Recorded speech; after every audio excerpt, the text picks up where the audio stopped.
Você que está com a sua Bíblia, abra ela num livro de Salmos, Salmo de número 23. Tenho certeza que esse salmo na casa de algum irmão já está aberto. A Bíblia lá no Salmo 23. Então você só tire a poeira de cima, para você não ficar espirrando, e fique com a sua Bíblia aberta aí no Salmo de número 23. Nós vamos estar lendo o Salmo todo, tá, irmãos? Do versículo 1 até o versículo de número 6.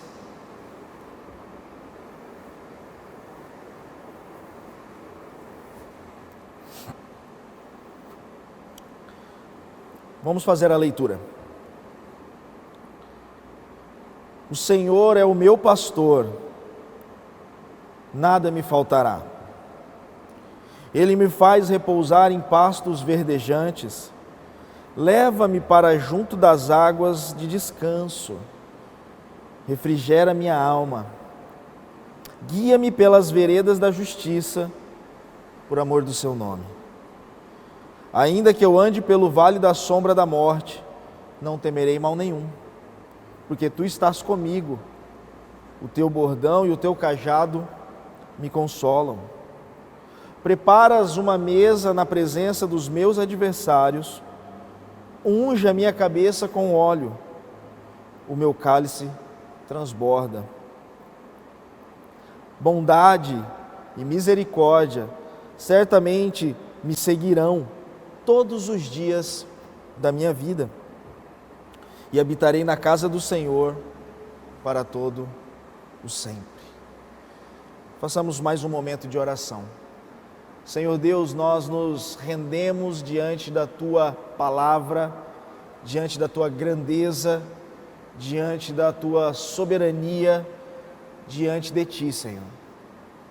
Nós estamos reunidos porque queremos ouvir o Senhor falar conosco, queremos ouvir a Tua palavra, queremos ser transformados pela Tua palavra, sermos cheios de Ti pela Tua palavra. Então nós suplicamos ao Senhor nessa manhã. Fala, Senhor, conosco, ilumina os nossos olhos, dá-nos entendimento. É assim que nós, como igreja, oramos no precioso nome de Jesus. Amém. E graças a Deus. Meus irmãos, como é bom, como é maravilhoso sermos cuidados. Como é bom saber que temos alguém que pensa em nós, que cuida de nós. Que sentimento reconfortante é esse, né? Como é reconfortante quando nós vamos fazer uma longa caminhada, um longo trajeto, uma caminhada que nós vamos passar por muitos problemas, muitos reveses, nós vamos ter sol e chuva, nós vamos ter cansaço, nós vamos ter dores.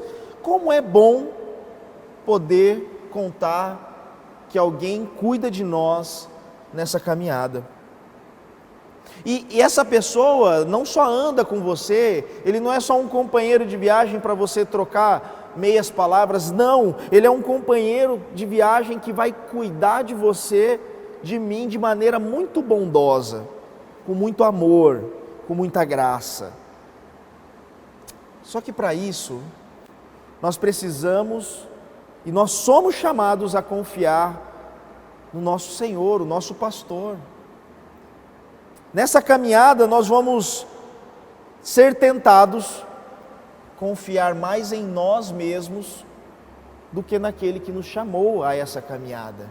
Essa caminhada não começamos por nós mesmos, começamos porque o nosso Senhor nos chamou. Nós seremos tentados a escolher os nossos próprios caminhos, nós seremos tentados a ser como ovelhas rebeldes que querem se distanciar do pastor. Porém, quando nós agimos dessa maneira, nós só causamos prejuízos a nós mesmos, nós só causamos sofrimentos a nós mesmos. Nós somos chamados e precisamos aprender a confiar de todo o nosso coração, o nosso entendimento e a nossa força, confiar em o nosso pastor Jesus Cristo.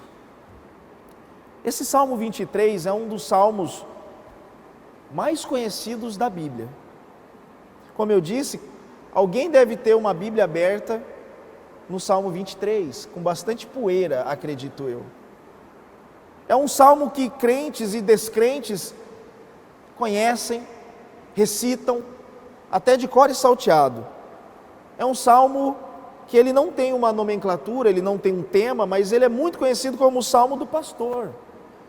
Quem não conhece as palavras que lemos no início? O Senhor é o meu pastor e nada me faltará. Certamente você já viu essas palavras ou parte desse salmo em um quadro, em um para-choque de caminhão.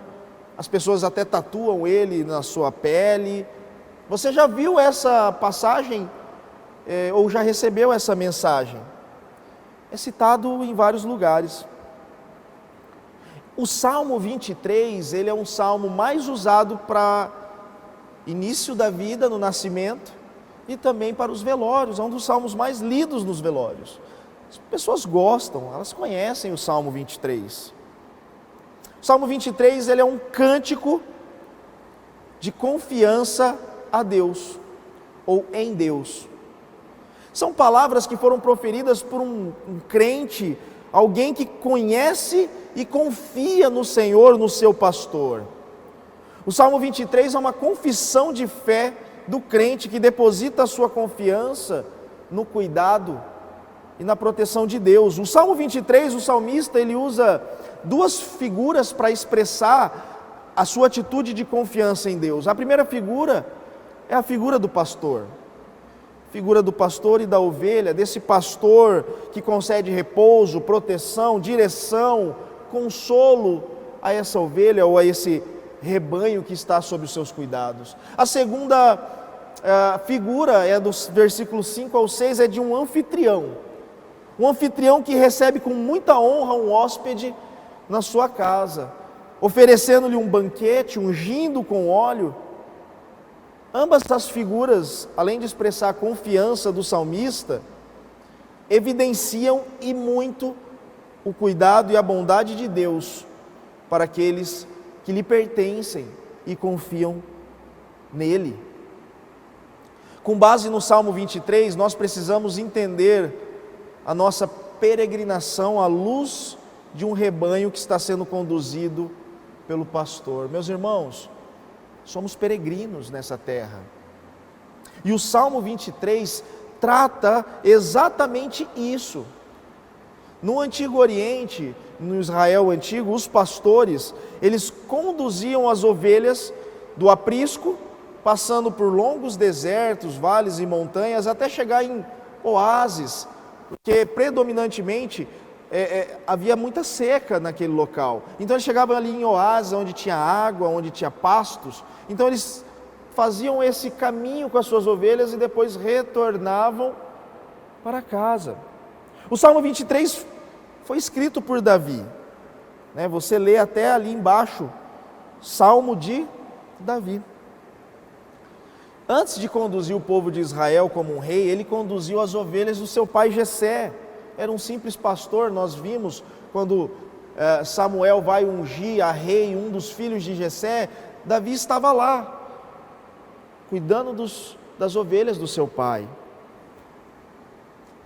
Sua tarefa como pastor era conduzir o rebanho de um pasto ao outro, providenciar alimento, água para suas ovelhas. Davi sabia e tinha muita vivência na vida pastoril ou pastoral das ovelhas. Davi então utiliza essa sua vivência, todo esse seu contato com as ovelhas para escrever esse lindo e maravilhoso Salmo 23. Agostinho de Hipona diz: nos Salmos, Deus fala com o homem, só que também Deus deixa o homem falar. Por que nós lemos os Salmos de maneira muitas vezes chorando, de maneira muitas vezes preocupados? Porque ali Deus fala conosco, são situações muito próximas das nossas. E também vemos a resposta do homem a Deus. Quando você precisar orar e não sabe o que orar, ore os Salmos, o saltério, Ali tem orações para todos os tipos. E você orando o Salmo, você não vai errar, te garanto. O Salmo 23, ele é um salmo que está dentro de uma trilogia na Bíblia hebraica. O Salmo 22, 23 e o Salmo 24. O Salmo 22, ele fala do sofrimento e da vitória do Messias. É um salmo messiânico. Você pode ler o Salmo 22, você vai ver que fala do sofrimento e da vitória de Cristo. No Salmo 23 fala de Jesus como nosso pastor, de Jesus como aquele que cuida de nós, depois de sermos redimidos pelo sangue do Cordeiro. Então nós temos Jesus como nosso pastor. E o Salmo 24, ele fala do pastor agora sendo adorado como o Rei da Glória, que é Jesus Cristo, nosso Senhor. Então ele está dentro dessa trilogia. Primeiro verso, Davi escreve assim: o Senhor é o meu pastor e nada me faltará. Davi, quando ele começa a dizer o Senhor, você pode olhar na sua Bíblia, que deve estar em negrito, em caixa alta, ele deve estar em itálico, ele está de uma maneira diferente das demais partes. Davi aqui, ele usa o tetragramaton, que é aquela 4 letras que você vê em algumas Bíblias, que é o YH, o WH, que significa Yahvé ou Javé, que é o nome do próprio Deus. Esse Senhor significa isso, o nome do próprio Deus. Mas diferente de Gênesis, em capítulo 1 de Gênesis, que quando vai falar de Deus, ele usa Elohim, Moisés usa Elohim, que é o Deus criador do universo, o Deus todo-poderoso, aquele que formou todas as coisas, que é o nome de Deus como o Criador. Aqui está igual em Gênesis capítulo 2, que é Yahvé Elohim, que apresenta o Deus que se relaciona com Adão, o Deus que visita Adão em todo entardecer, é o Deus que ouve e fala com Adão. Então Davi escreve aqui o Senhor, Yahvé, o Deus da aliança. Por que Davi não utilizou então Elohim, o Deus Criador? Porque ele estava demonstrando nesse salmo a proximidade de Deus com a ovelha. Era Deus da aliança com essa ovelha que estava recitando esse salmo poético e maravilhoso. Um Deus pessoal, um Deus próximo, um Deus que se relaciona com o seu povo. Então ele segue e diz assim: é o meu pastor. Esse é o meu, esse pronome pessoal de primeira pessoa aparece 17 vezes nesse Salmo 23. Ou vai estar como eu, meu, minha, me, são 17 vezes que esse pronome pessoal de primeira pessoa aparece. Davi agora está apresentando que essa ovelha se relaciona de maneira pessoal com o seu pastor. Não é um relacionamento de trabalho, ou não é um relacionamento não, é um relacionamento pessoal, é um relacionamento amoroso, é um relacionamento íntimo com o seu pastor.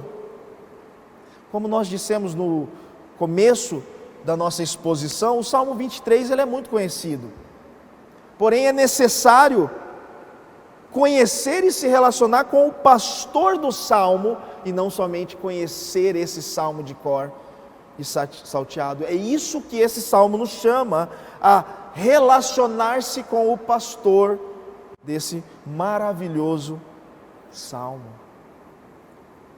O Senhor é o meu pastor.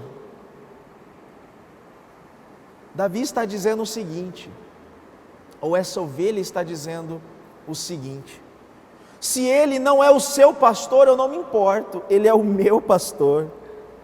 Se você não o tem como uma das ovelhas dele, não me importa, porque ele é o meu pastor, ele me protege, ele se preocupa comigo, ele me preserva, ele cuida de mim, independente do que você seja para ele, você acha que ele é para você ou não, ele é o meu pastor.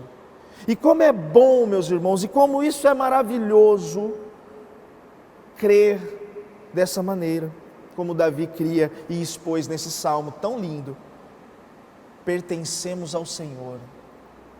Você, meu irmão, minha irmã, pertence ao Senhor. O salmista não faz variações aqui, o salmista não diz assim, talvez eu seja a ovelha, ou talvez ele seja o meu pastor, ou mais, não tem variação, não há dúvida. Davi diz, o Senhor é o meu pastor. Devemos cultivar esse espírito de dependência de Deus, devemos cultivar esse espírito que nós dependemos do Senhor como nosso pastor. Nós fomos criados, irmãos, para depender de Deus. Nós fomos criados para que houvesse uma dependência contínua de Deus. Nós nunca fomos criados para sermos independentes dele. Muito pelo contrário, nós somos criados para depender do nosso Salvador Jesus Cristo. E na parte B do primeiro versículo ele diz assim, nada me faltará. Talvez essa tradução, ela não seja a melhor tradução. Talvez essa tradução gere um entendimento incorreto, ou gere um entendimento falho, e como gera mesmo, e você sabe disso, você que me escuta, quantas vezes você já ouviu alguém falar, olha, o Senhor é meu pastor e nada me faltará, não vai me faltar nada nessa vida, e aí a teologia da prosperidade pegou essa palavra e trouxe ensinos controversos, como se Deus fosse obrigado a me dar todas as coisas que eu quisesse, ou se Deus com essa palavra está me garantindo que todos os meus sonhos, as minhas loucuras, os meus devaneios, as minhas ambições, todas as meus maus intentos, porque muitas vezes nós cobiçamos as coisas ruins desse mundo, e isso vira um mau intento em nós, como se Deus fosse obrigado agora a nos dar riqueza, como se Deus agora fosse obrigado a nos dar carro, casa, como se Deus fosse obrigado a encher os nossos tesouros e os nossos celeiros de ouro, e esse não é o sentido. Esse não é o sentido que esse texto, talvez a melhor tradução seria, eu não sentirei falta de qualquer coisa indispensável. E isso está ligado com o fato de Yahvé, o Deus da aliança, ser o pastor. Em primeiro lugar, Davi tem tudo o que ele precisa. Davi, quando escreve isso, ele não sente falta de nada. Aí você pode falar, claro, ele era rei. Não, ele escreveu antes de ser rei. Davi tinha tudo o que ele precisa, porque tudo que Davi precisava é Deus. Se você e eu olharmos para Yahvé, para o nosso pastor, e entendermos que tudo que nós precisamos nessa vida está em Deus, você não vai sentir falta de nada.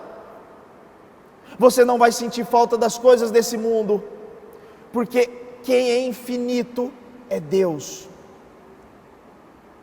Irmãos, o fato de hoje, por exemplo, sermos chamados de filhos de Deus, de termos Deus como nosso Pai, de podermos hoje levantar pela manhã e falar, Senhor, muito obrigado por esse dia, e essa sua oração não é uma afronta a Ele, mas é recebida agradável, por causa do sangue de Cristo, e isso é maravilhoso demais, meus irmãos. Não há ouro que compre isso, não há carro que compre isso, não há nada que compre isso, a não ser o sangue de Cristo que nos comprou, e hoje podemos ter esse acesso como filhos de Deus. Davi reconhece, ao segundo ponto, que Yahvé é o seu pastor, e tudo que for necessário para a sua vida, o seu pastor vai suprir. O pastor sabe do que precisamos, irmãos. O pastor, o nosso bom pastor, sabe do que você precisa.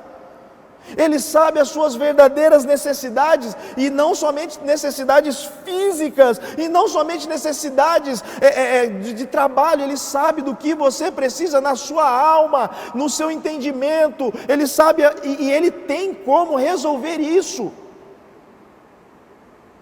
Então tudo que você julgar ser necessário, e você não tem, talvez não seja necessário. Talvez seja o momento de você abrir mão disso e disser: meu pastor, o senhor sabe o que eu preciso. Se eu não tenho necessidade ainda.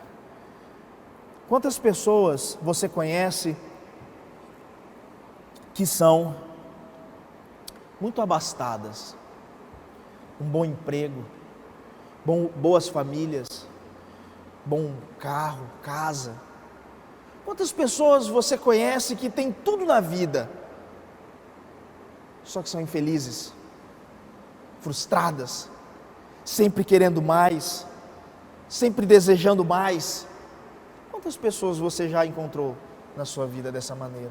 Mas também quantas pessoas você já encontrou que tem muitas privações, grandes privações, não poucas, privações muitas vezes financeiras, privações muitas vezes na parte física, só que quando você fala com essa pessoa é alegre, ela é feliz, ela é cheia de satisfação, porque ela entende quem é o pastor dela.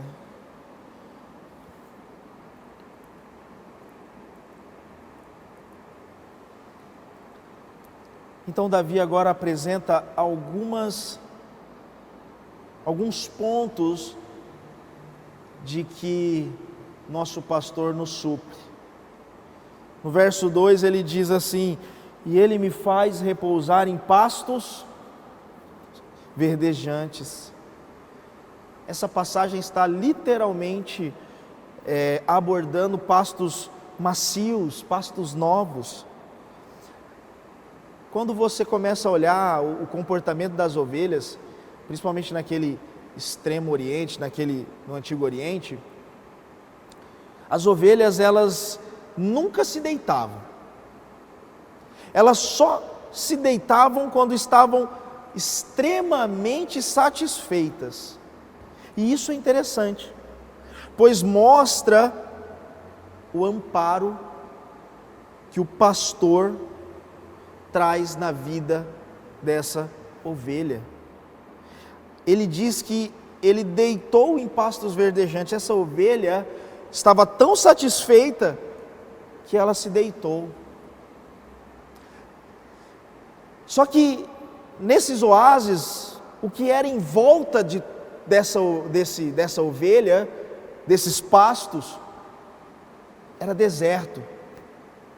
Eram cobras, escorpiões, leões, ursos, perigos. E essa ovelha, ela estava tão satisfeita em Deus que ela deitou. Se nós colocarmos em contraste com os nossos dias, o mundo está um caos. Só pandemia, só vírus. As pessoas estão atormentadas. As pessoas estão passando por todo tipo de tristeza e mazelas, sejam elas com a perca, como nós oramos, de um ente querido, com a doença, ou com a falta de informação que está sendo gerada, e todo mundo está em pânico. Os noticiários só falam de morte, os noticiários pingam sangue. É uma calamidade que estamos vivendo.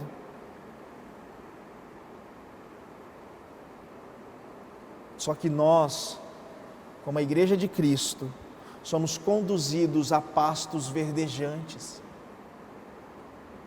Nós, como ovelhas do Senhor, nós podemos deitar satisfeitos em Deus, porque Ele quem nos conduz. Nós não precisamos ficar se degladiando em busca das coisas que o mundo proporciona. Nós temos Jesus, a nossa satisfação completa. É aquele que preenche o vazio da nossa alma, e com a nossa alma preenchida por Cristo, nós podemos descansar em pastos verdejantes. Aleluia por isso.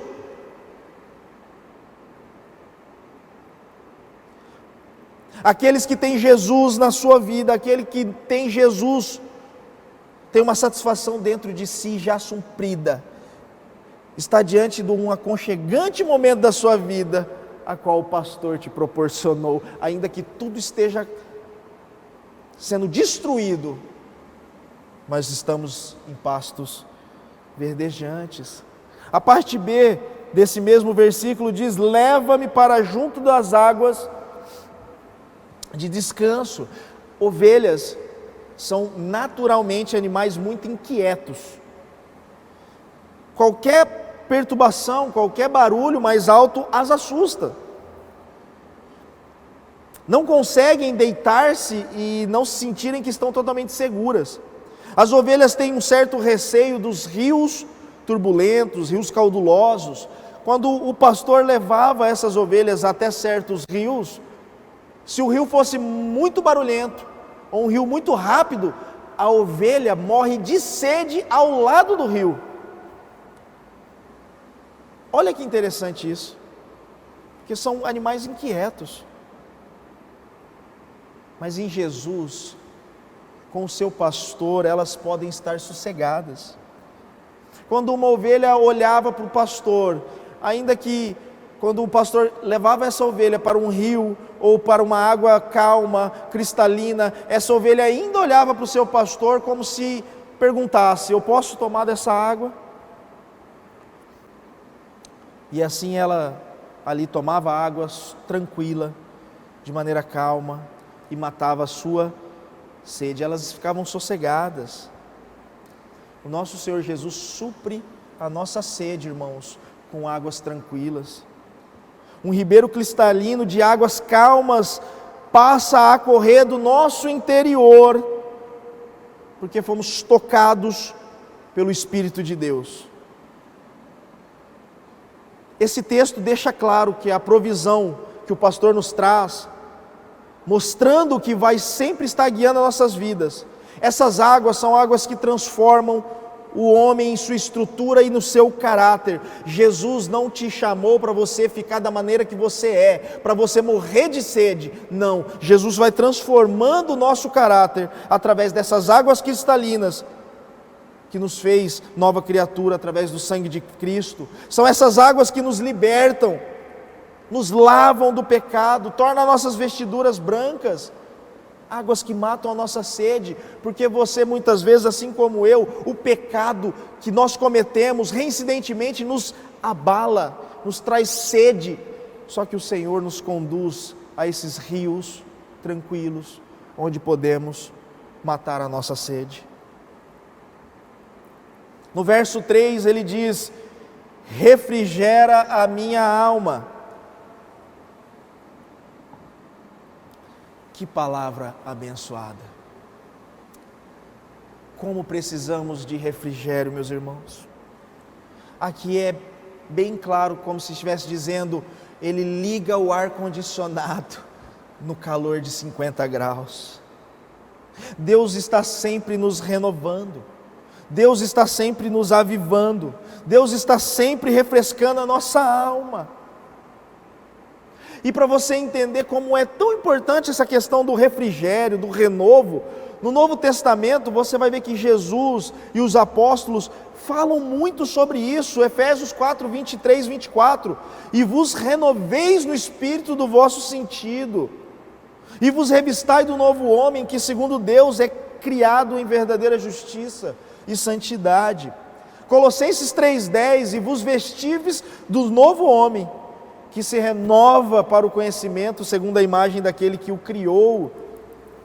Meus irmãos, numa caminhada longa, numa peregrinação, é necessário renovo, e o Senhor não te abandona. O Senhor não vai te chamar para andar e te matar de sede, ou deixar que a sua alma se acalore de tal maneira que você fique abatido, prostrado no chão. Não, quando a alma se entristece, o pastor reaviva. Quando está em pecado, o pastor santifica. Quando está abatido, o pastor te fortalece. As longas jornadas às vezes nos deixam abatidos, e estamos numa peregrinação. Essa longa jornada nos cansa, porém o nosso pastor, ele traz vigor para a nossa alma. Se agora, nesse momento, irmão ou minha irmã, você tem sentido essa carência da graça de Deus por causa dos tempos difíceis, por causa do sol escaldante que está sobre a sua cabeça, se você tem sentido esse vazio espiritual que tem assolado a muitos, como o pastor disse no seu recado à igreja, o nosso pastor, Jesus Cristo, traz renovo e refrigério para a tua alma, através da palavra. Não se esqueça disso.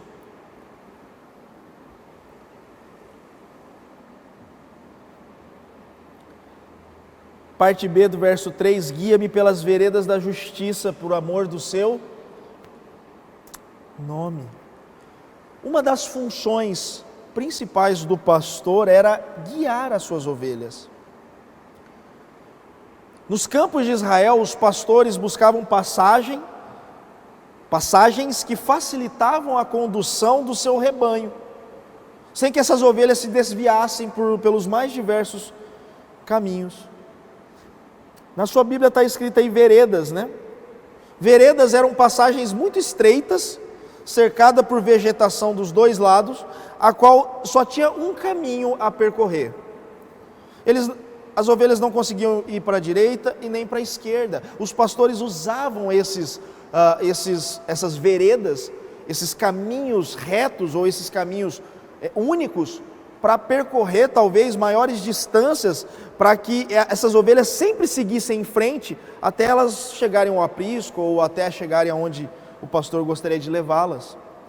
Então o pastor, essas ovelhas sob a sua liderança, ele seguia essas veredas. Meus irmãos, nós como ovelhas não sabemos o caminho sozinho. Nós, sem pastor, não sabemos por onde andar. A ovelha sem o pastor não sabe para onde ir. Solte um rebanho de ovelhas sem um pastor e você vai ver o que vai acontecer. Vão se dispersar. Sem Jesus, nada podemos fazer. Sem Jesus, nós não podemos caminhar pela verdade.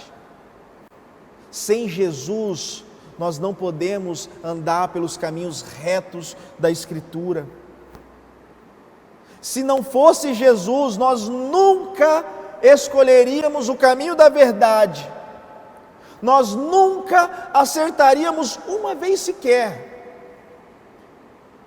E por que Cristo faz isso? Por que o nosso pastor faz isso? Guia-me pelas veredas da justiça, por amor do seu nome. Por amor do nome de Cristo, Ele conduz as ovelhas por esse mundo perdido. Quando estamos debaixo do cuidado do pastor, sempre estaremos em um caminho justo. Não é um caminho fácil, mas é o caminho reto. Quando estamos debaixo da proteção do pastor, fazemos aquilo que realmente é bom e é reto diante de Deus e do nosso próximo. Não porque nós somos bons, mas porque Ele nos torna bom. Ele nos faz justo. Porém, quando decidimos sair debaixo desse cuidado, passamos a praticar aquilo que não é agradável. Então chegamos no verso 4, que é talvez um dos versos mais conhecidos do salmo mais conhecido da Bíblia. Ainda que eu ande pelo vale da sombra da morte, não temerei mal algum. Talvez em algumas Bíblias a tradução possa estar, ainda que eu andasse. Não gosto muito dessa tradução, eu gosto dessa tradução, porque você vai andar. Não é uma suposição que talvez você ande, não, você vai andar. Nós vamos andar.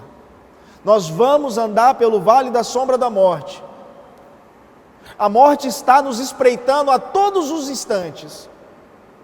A cada momento que nós acordamos, nós temos a opressão do inimigo contra nós. A Bíblia diz que Satanás é como um leão que fica bramando, procurando, andando ao derredor, procurando quem possa tragar. Em Israel, havia um vale tão profundo e tão íngreme, que a luz do sol só chegava lá, ou só havia um período de claridade, quando o sol estava no meio-dia, na sua força mais poderosa sobre o deserto. O resto era só sombra. Davi conhecia possivelmente esse vale. Davi já deveria ter peregrinado ali com as suas ovelhas por esse vale, porque Israel ele tem várias depressões. Israel não é plano, Israel é muito pequeno, né, comparado, por exemplo, com o Brasil, e tem muitos vales e muitas montanhas. Então, com certeza, Davi passou com as suas ovelhas por algum vale muito escuro, aonde era íngreme, a ovelha poderia cair, a ovelha poderia se machucar, a ovelha poderia tropeçar ali e ter um desfiladeiro e ela morrer. Assim é a nossa peregrinação, meus irmãos. Nós andamos por vale da sombra da morte, ou seja, a morte está nos espreitando todos os momentos. Vales falam de dificuldades, tempos de sofrimento, de angústia, a nossa caminhada por esse mundo. Podemos enfrentar situações e circunstâncias difíceis de se resolver. Muitos problemas de diversas naturezas podem e vão se achegar até você. Só que, como o salmista disse, ainda que eu ande pelo vale da sombra da morte, não temerei mal algum. Nosso Senhor e Salvador Jesus Cristo, na noite que Ele foi traído, Ele estava no Getsêmani, ali Ele suou sangue, ali Ele estava no vale da sombra da morte, como esse salmo, esse versículo aponta para Cristo, naquele momento de extrema dor, que Jesus soa sangue, que Jesus olha para o Pai e diz: Pai, passa de mim esse cálice, vírgula, porém seja feito a tua vontade. Cristo passou por esse momento e nós vamos passar porque Ele venceu. E podemos não temer diante da morte, porque o nosso Senhor venceu. Porque Tu estás comigo, não nos faltará a presença divina, meus irmãos. O Senhor está comigo, o Senhor está com você, o Senhor está com a sua igreja, o Senhor não nos abandonou. Ainda que o seu sentimento nesse momento possa ser de abandono, o Senhor não nos abandonou. Davi passou por momentos muito difíceis de suportar. Você lê a história, foi perseguido por rei, foi perseguido pelo filho. Davi lutou contra os seus inimigos, mas Davi depositava toda a sua confiança em Deus. E Davi também sabia de uma coisa: os vales ficam entre montanhas. Depois de você passar por um lugar muito profundo, por uma tristeza muito grande, por uma depressão muito grande, por situações muito controvérsias, lembre-se, o pastor que está te guiando não vai te deixar dentro desse vale. Você está somente passando por esse vale. Se você continuar seguindo o seu pastor, ele não vai te abandonar nesse vale. Se você seguir o seu pastor, ele vai começar a subir essa montanha, aonde lá em cima a alegria do Senhor está lá. Ele não te abandonou nesse vale, meus irmãos. Ele vai te levar para a montanha, onde a alegria está presente, a alegria do Senhor está presente, o sol da justiça brilha. Jesus nos deixou um ensinamento semelhante. Ainda que passemos pela tristeza, pela dor, o bom pastor está conosco, o bom pastor nos consola, o bom pastor nos protege, O bom pastor atravessa todas as situações controversas com nós. João 16:33, e no mundo vocês vão ter muitas aflições, mas tem de bom ânimo, meus filhos, tem de bom ânimo, minhas ovelhas, tem de bom ânimo, minha igreja, eu venci o mundo. Aleluia por isso. Você não ficará nesse vale, a igreja de Cristo não ficará nesse vale.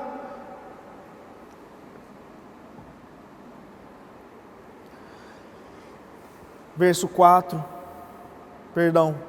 a tua vara e o teu cajado me consolam, a parte B do verso 4.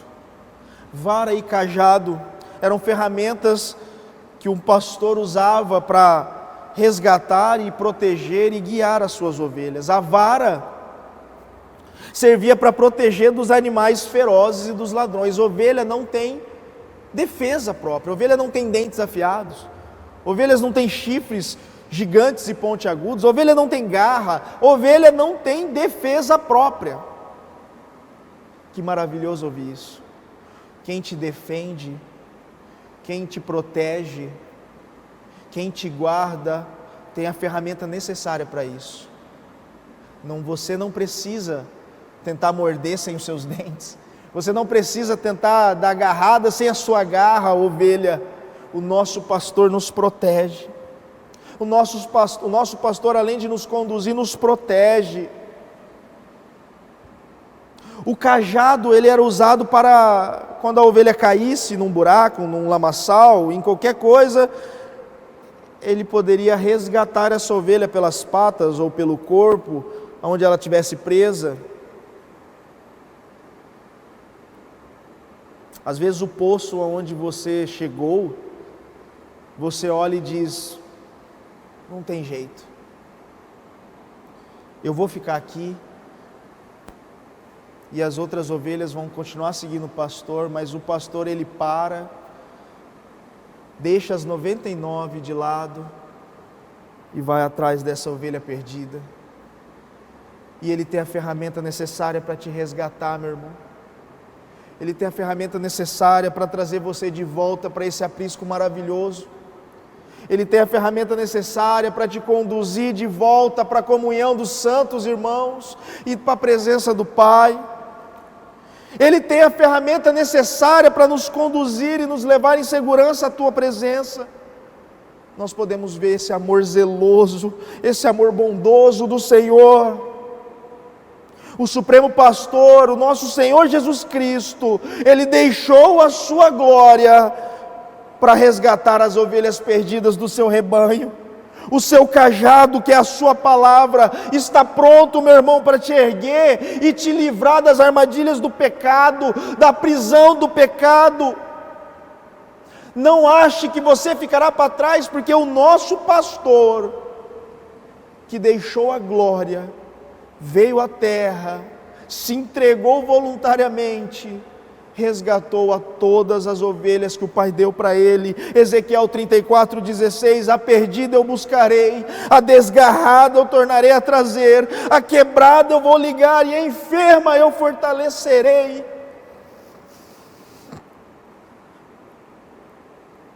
Você não está sozinho, meu irmão.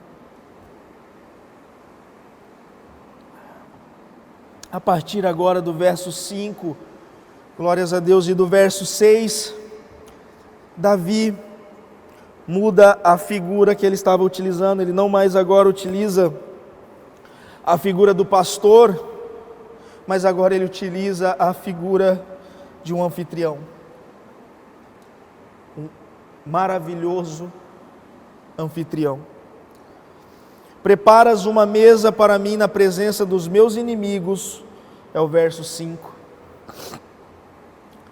Davi confiava que a providência de Deus era tão grande, que os seus inimigos não só não iriam vencê-lo, mas que, além de não vencê-lo, o Deus que ele serviu, o pastor dele, faria com que esses inimigos vissem a bênção do Senhor de maneira visível em sua vida. Inimigos aqui, meu irmão, não é uma palavra como se fosse alguém do seu trabalho que quer te derrubar e tomar o seu lugar, não.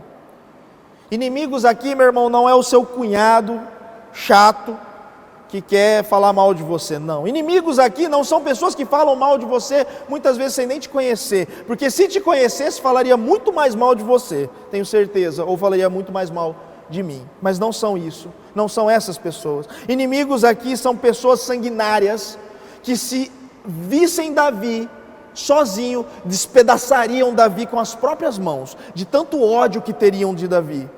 Inimigos aqui são pessoas que tramam o mal de maneira bélica, a qual estavam sempre tentando matar a Davi. E Davi diz que o Senhor coloca uma mesa diante desses monstros assassinos, e esses monstros assassinos não podem tocar Davi, porque ele está sentado na mesa do nosso anfitrião. E essa palavra também é uma palavra profética. Ela anuncia ainda hoje a vinda do nosso Messias e Salvador Jesus Cristo. Quando todos verão, até aqueles que traspassaram Jesus na cruz vão ver Cristo voltando na glória dos santos anjos do Pai, reinando vitorioso com a sua igreja. Zacarias 12:10, e olharão para mim, e a quem traspassaram, e pranteá-lo-ão sobre ele, como quem pranteia pelo filho unigênito, e chorarão amargamente por ele, como se chora amargamente pelo filho unigênito. Nesse dia glorioso, a qual nós, como igreja do Senhor, esperamos, que é a volta do nosso Senhor e Salvador Jesus Cristo, todos os inimigos do Senhor verão Cristo vitorioso, com a igreja vitoriosa, subindo, reinando para a glória e adentrando a nova Jerusalém. Aleluia por isso, que o Senhor volte para resgatar a tua igreja o quanto antes. Então o salmista diz no verso 5, a parte B: unges a minha cabeça com óleo e o meu cálice transborda. No Antigo Oriente, quando falava-se sobre, numa refeição, um anfitrião que recebia um convidado de honra, esse anfitrião, em um momento da festa, ungia a cabeça, que era derramar óleo na cabeça desse convidado, que era um óleo perfumado, um óleo aromático. E esse óleo no Antigo Testamento simbolizava o Espírito Santo. O salmista aqui, de maneira profética, apontando para o futuro, para o porvir, ele está nos mostrando que nós, como igreja, somos convidados especiais para esse banquete, as bodas do Cordeiro. Banquete esse que nós nunca seríamos dignos de participar. Não há uma pessoa sequer nesse mundo que poderia dizer: eu sou digno de estar ali. Nenhuma. Só somos por causa do sangue de Cristo, por causa do sacrifício de Cristo na cruz, por causa da sua morte e da sua ressurreição.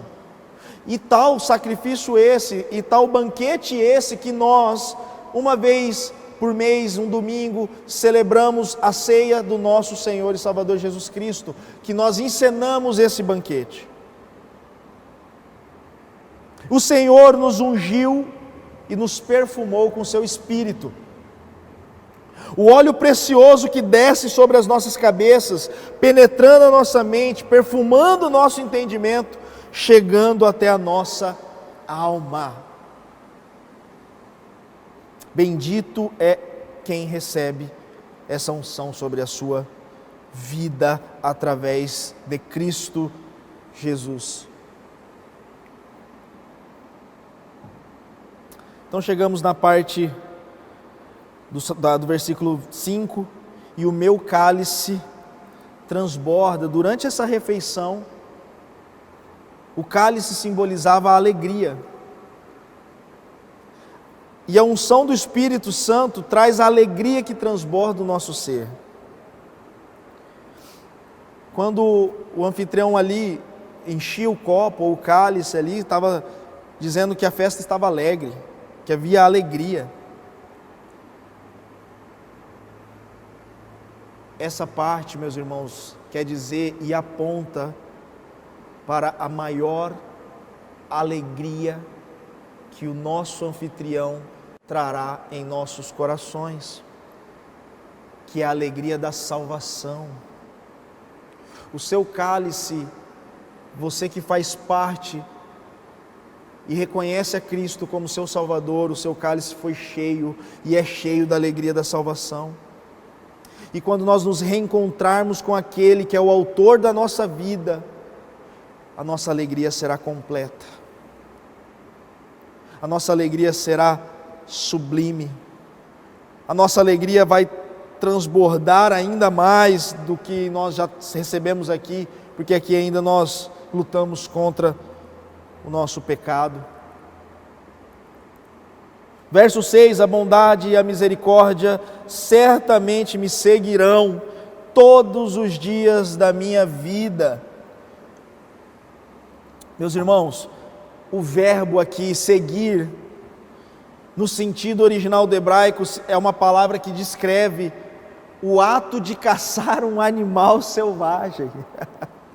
Deus não está dizendo que a bondade dEle e a misericórdia dEle vão estar caminhando ao seu lado, vão estar ali tentando te pegar. Não, está dizendo que ela vai te seguir como um caçador que caça um animal selvagem, não cansa, que não para, não importa onde você vai, a bondade e a misericórdia do Senhor te seguirão.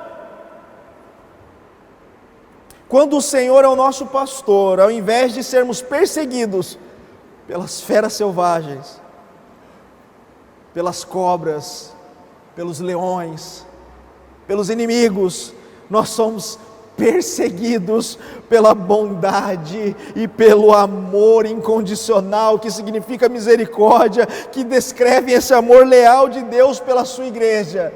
Aleluias por isso, glórias a Deus por isso. Você está sendo perseguido, irmãos, perseguidos pela bondade e pela misericórdia do Senhor. Chegamos no verso 6, no final: e habitarei na casa do Senhor para todo o sempre. Meus irmãos, diante de toda essa peregrinação que nós passamos por esse salmo tão maravilhoso, aonde passamos por deserto, aonde passamos por vales, aonde passamos por montanhas, aonde passamos por inimigos, aonde Davi relata toda essa peregrinação que aponta para a igreja, que aponta para nós. Precisamos sempre ter isso no coração. Somos peregrinos nessa terra. Essa terra não é o nosso último estágio, essa terra não é o nosso último lugar, essa terra não é o nosso último estágio. Nós estamos sendo guiados pelo nosso pastor para a volta na casa do Pai. O próprio Cristo disse em João: eu vou para a casa do meu Pai, onde há muitas moradas, eu vou preparar para vocês. Se não fosse assim, eu não falaria para vocês. Meus irmãos, nós estamos caminhando de volta para a Nova Jerusalém, ou estamos indo para a Nova Jerusalém. O nosso caminho está traçado, demarcado com o sangue, marcado pelo chão, o sangue da nova aliança de Cristo. Coloca isso no seu coração, coloca isso no seu coração. Mais do que uma promessa terrena e material, não é somente habitar na casa de Deus, como muitas pessoas, principalmente os judeus, entendiam do templo.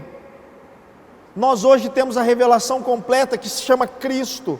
Nós hoje temos a progressão completa dessa revelação, que é o nosso Senhor Jesus Cristo. Ele está apontando para o reino eterno de nosso Senhor Jesus Cristo, a qual nós vamos estar eternidade após eternidade. Eternidade após eternidade, nós estaremos na presença do nosso Salvador. nós veremos o nosso Salvador, as suas mãos furadas, o seu lado rasgado, nós seremos recebidos por Ele, e Ele dirá: benditos do meu Pai, vinde para o descanso eterno, aleluia, e vivemos eternamente com Ele. Isso é a maior alegria que nós, como ovelhas de Deus, podemos ter. Essa é a maior alegria, esse é o sentido da Páscoa.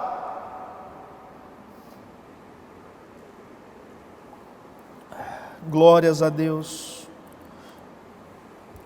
Este salmo aponta para Cristo nas duas figuras iniciais, como o pastor e como o Cordeiro de Deus. Nós podemos ver o cuidado de Deus como pastor com a ovelha, Jesus, essa ovelha que olha para o Pai, olha para o pastor e diz: o Senhor é o meu pastor, é o nosso Senhor Jesus Cristo. Nós vemos essa obra, a obra da salvação da Trindade operando, o Pai cuidando do Filho, o Filho se entrega de maneira voluntária, sem mácula, sem mancha, de maneira perfeita para o sacrifício na cruz, para aplacar a ira do Pai, para a remissão dos pecados e a salvação dos eleitos, espalhado em todo o mundo, em todos os tempos.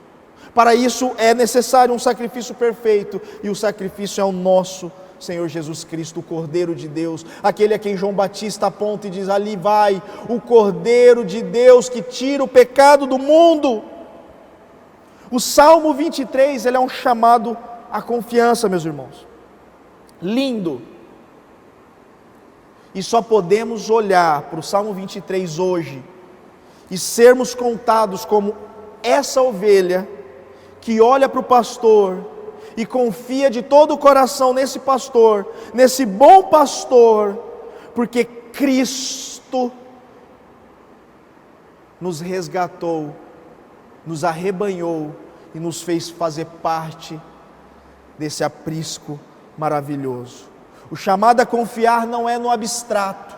Você não confia no Salmo 23 porque você tem fé na sua fé, você confia porque você confia na obra consumada de Jesus Cristo, a sua morte e a sua ressurreição. Hoje podemos olhar para esse maravilhoso salmo e podemos ser contados como essas ovelhas. Esse salmo, a partir do que Cristo fez por nós, nós podemos ser integrados a essas ovelhas.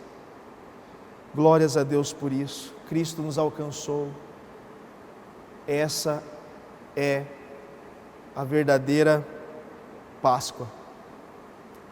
Cristo morreu e ao terceiro dia ressuscitou, e hoje nós podemos crer que Ele virá buscar a sua igreja, e nós viveremos eternamente com Ele, desfrutando da glória, da presença eternamente de Deus, Pai, Filho e Espírito Santo.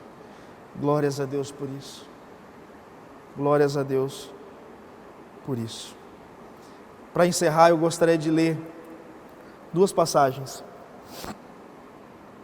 João 10, 14 e 18. Eu sou o bom pastor e conheço as minhas ovelhas, e das minhas sou conhecido.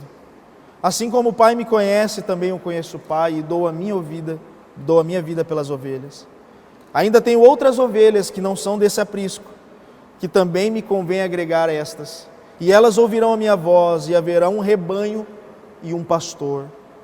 Por isso o Pai me ama, porque eu dou a minha vida para torná-la a tomá-la. Ninguém me tirará de mim, eu de mim mesmo a dou. Tenho poder para dar e tenho poder para torná-la. Este mandamento recebi do meu Pai. João 10, 14 e 18. João 6, 38 e 40. Porque eu desci do céu, não para fazer a minha vontade, mas a vontade daquele que me enviou. A vontade do Pai que me enviou é essa, que nenhum de todos aqueles que me deu se perca, mas que ressuscite no último dia. Porquanto a vontade daquele que me enviou é essa, que todo aquele que vê o Filho e crê nele tenha a vida eterna, e eu ressuscitarei no último dia. Glórias a Deus. Hoje é o dia que nós podemos comemorar a Páscoa, não essa Páscoa comercial. Se você comemora essa Páscoa com ovo de Páscoa, você está comemorando com o coelhinho da Páscoa, você está comemorando uma Páscoa incorreta. Também não devemos comemorar a Páscoa dos judeus. Páscoa significa Peshat, que era a passagem do anjo da morte na 10ª praga no Egito, aonde os judeus mataram o cordeiro, passaram o sangue pelos umbrais e o anjo passou e matou os primogênitos dos homens e dos animais no Egito. E ali os judeus comeram aquele cordeiro com pão sem fermento e com ervas amargas. Essa Páscoa apontava para Cristo, o Cordeiro de Deus. A nossa Páscoa é Jesus. E nós celebramos ela uma vez por mês. Meus irmãos, que Deus abençoe a todos vocês, que Deus conceda um ótimo domingo, o dia do Senhor, a qual nós podemos descansar nele, e uma ótima semana a todos. Com a graça do nosso Deus, possamos passar por mais uma semana aí abençoada, em nome de Jesus. Meus irmãos, fiquem na paz, Deus abençoe a todos.